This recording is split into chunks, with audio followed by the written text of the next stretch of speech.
Yes sir. కాస్త ఆకాష్ని ఇక్కడ పంపిస్తావా? సార్ ఆయన ఇంకా ఆఫీస్కి రానేలేదు సార్. ఇంకా రాలేదా? సరే అయితే నువ్వు ప్రవీణ్ని పంపించు. సార్ ఒక కొత్త ప్రాజెక్ట్ గురించి మాట్లాడడానికి అవుట్ ఆఫ్ స్టేషన్కి వెళ్ళారు సార్. సరే నువ్వు వెళ్ళు.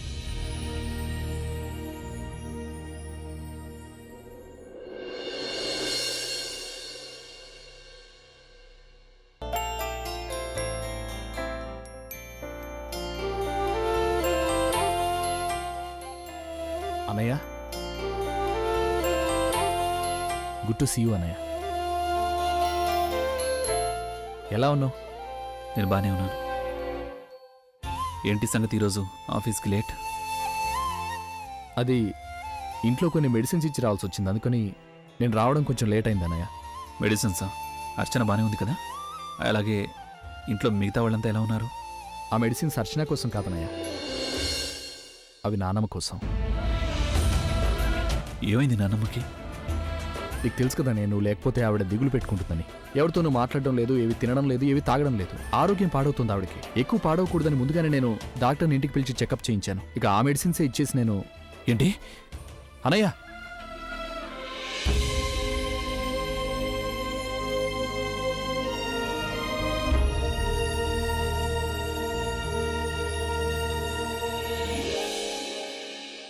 ఓ మై గాడ్, ఇదేం బాలేదు. ఎప్పుడు చూసినా ఆరోగ్యం పాడవుతుంది, తర్వాత అందరి చేత సేవలు చేయించుకుంటారు. కానీ అమ్మమ్మకి ఇలా ఎక్కువ రోజులు కుదరదు. ఎందుకంటే ఎవరి కారణంగా మీకు ఇవన్నీ జరుగుతున్నాయో వాళ్ళని మీరు ఇంటి నుంచి బయటికి గెంటేశారు కదా. చాలు. అరే అప్పుడే చాలంటే ఎలా? ఇది మొత్తం తినాలి కదా అమ్మమ్మ. నేను బానే ఉన్నాను, పూర్తిగా బాగున్నాను. నాకు చాలు. ఏంటి ఏమైంది నాన్నమ్మకి? నాన్నమ్మ నువ్వు బాగానే ఉన్నావు కదా? డాక్టర్ ఎందుకు వచ్చారు అసలు? ఏమైంది నాన్నమ్మకి? నేను మీ అందరికి చెప్పాను కదా నాన్నమ్మని జాగ్రత్తగా చూసుకోమని. ఇంతమంది నాన్నమ్మని చూసుకోలేకపోయారా? ఒంటరిగా మొత్తం ఇంటిని చూసుకుంటుంది, మీరు నాన్నమ్మని మాత్రం చూసుకోలేకపోయారా? ఇడివు, నేను తాగిస్తాను. నాన్నమ్మ నోరు తెరు. ప్రజ్ఞ తనకి చెప్పు ఇక్కడి నుంచి వెళ్ళమని. ప్రజ్ఞ ఈవిడికి చెప్పు, ఈవిడికి నయం అయ్యేంత వరకు నేను ఎక్కడికి వెళ్ళనని. కావాలంటే ఆవిడ కోపంగా ఉంటే నన్ను కొట్టమను తిట్టమను, కానీ నేను ఇక్కడి నుంచి మాత్రం వెళ్ళను. రాబిన్, రాబిన్ ప్లేట్ తీసుకురా.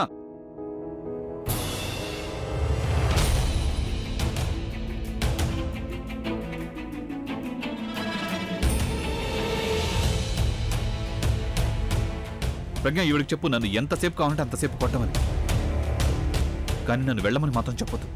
నేను ఈవిని చూసుకుంటూ ఉన్నంత వరకు ఈవిడ నన్ను కొడుతూనే ఉండొచ్చు. ఈవిడ నన్ను కొట్టి కొట్టి కర్రలన్నీ విరిగిపోతాయేమో, కానీ నేను మాత్రం శబ్దం చేయను. నన్ను కొట్టి కొట్టి నాన్నమ్మకి చేతులను పెడతాయేమో, కానీ ఈ మనవడు మాత్రం ఇంటి నుంచి బయటికి వెళ్ళాడు.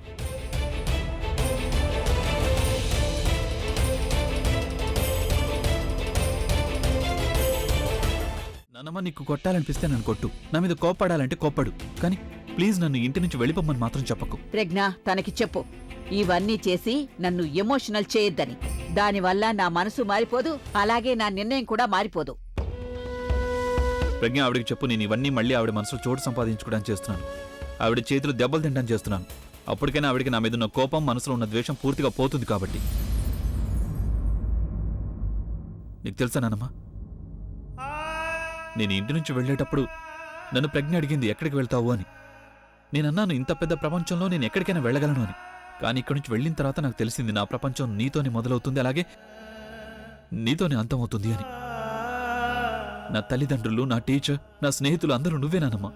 నానమ్మ నేను ఎవ్వరు లేకపోయినా ఉండగలను, కానీ నువ్వు లేకపోతే మాత్రం ఉండలేను.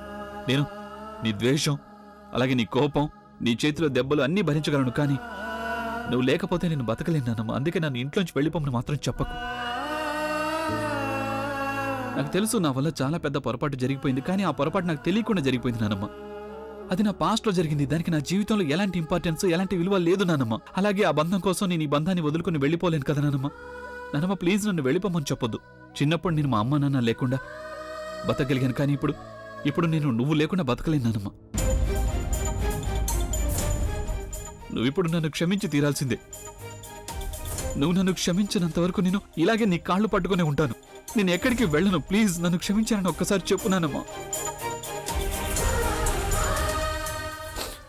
నానమ్మ ఐఎమ్ సారీ. ఒకవేళ నీకు నన్ను శిక్షించాలని అనిపిస్తే నువ్వు నన్ను నీ కళ్ళ ముందు పెట్టుకొని శిక్షించు. నన్ను ఇంటి నుంచి వెళ్ళిపోమని మాత్రం చెప్పు ప్లీజ్ నానమ్మ.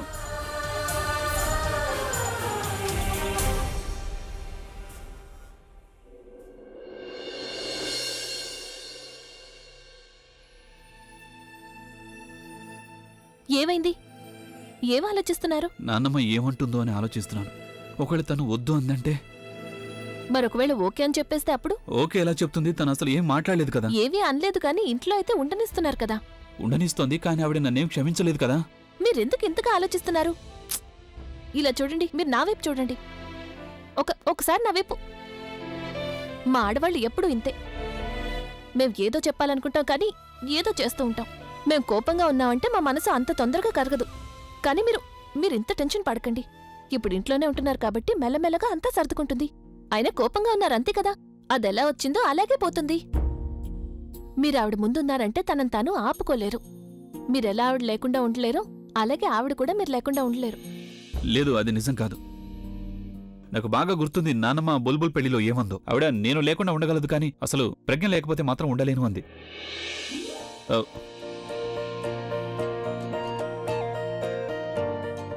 ఏయ్, ఏంటి కూర్చున్నావు?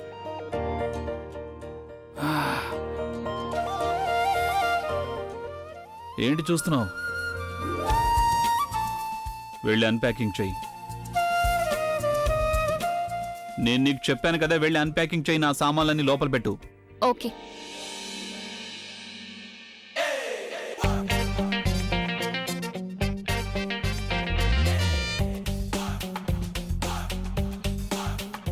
అరే, అక్కడ కాదు, జాగ్రత్తగా ఇక్కడ పెట్టు. దాని స్థానంలో బెడ్ దగ్గర. నేను కిందికి దిగినప్పుడు నా కాళ్ళకి మురికి అంటకుండా ఉండాలి.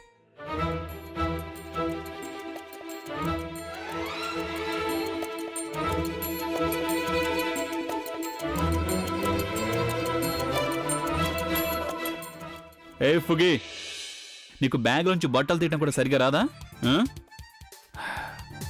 ఆగు.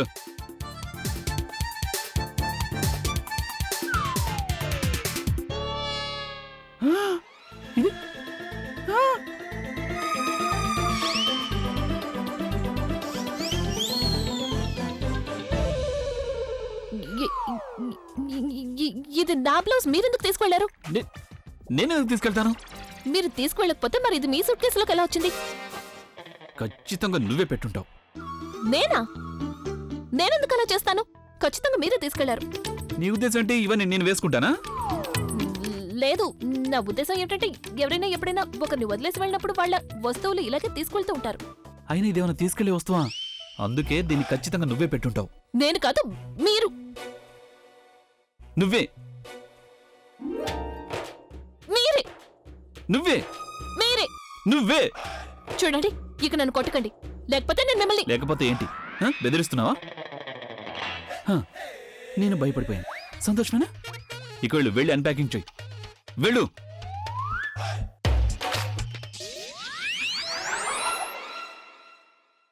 Good morning madam. Good morning.